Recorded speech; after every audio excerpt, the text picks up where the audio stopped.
Vous avez peut-être déjà entendu dire que la stratégie est une allocation de ressources qui engage l'entreprise dans le long terme. Décider quelles ressources humaines, financières, physiques ou technologiques vous allez allouer à une activité donnée constitue une dimension fondamentale de la stratégie.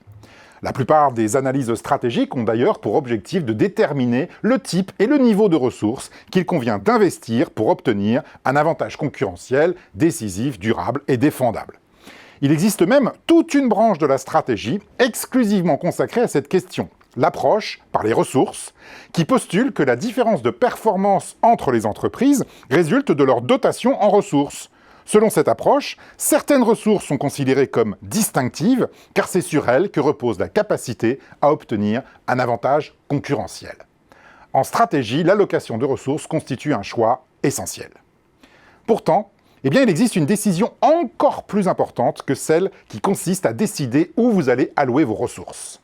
C'est de décider où vous ne les allouerez pas. Si vous vous focalisez sur la question de l'allocation des ressources, vous allez chercher à saisir toutes les opportunités. Un client formule une demande particulière, pourquoi ne pas y répondre? Un concurrent lance une offre nouvelle, pourquoi ne pas le suivre? La réglementation permet une nouvelle approche, pourquoi ne pas la proposer? Une nouvelle technologie apparaît, pourquoi ne pas l'adopter? Un nouveau marché s'ouvre, pourquoi ne pas y investir? Dire oui, c'est ce qu'il y a de plus facile. Vous n'aurez pas à vous expliquer ni auprès de vos clients, ni auprès de vos investisseurs. Malheureusement, votre portefeuille d'activités risque de devenir incohérent.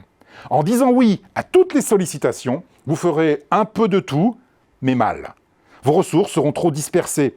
Par conséquent, avant d'accepter une commande inédite, souvenez-vous de ce dicton d'entrepreneur. Si tu veux faire du chiffre, il faut savoir dire oui. Mais si tu veux faire du résultat, il faut apprendre à dire non. Fondamentalement, faire de la stratégie, c'est choisir. Or, choisir, c'est renoncer. Vous devrez décider ce que vous allez refuser. Or, si vous choisissez de ne pas saisir une opportunité, il faudra vous justifier, que ce soit auprès de vos clients ou de vos investisseurs.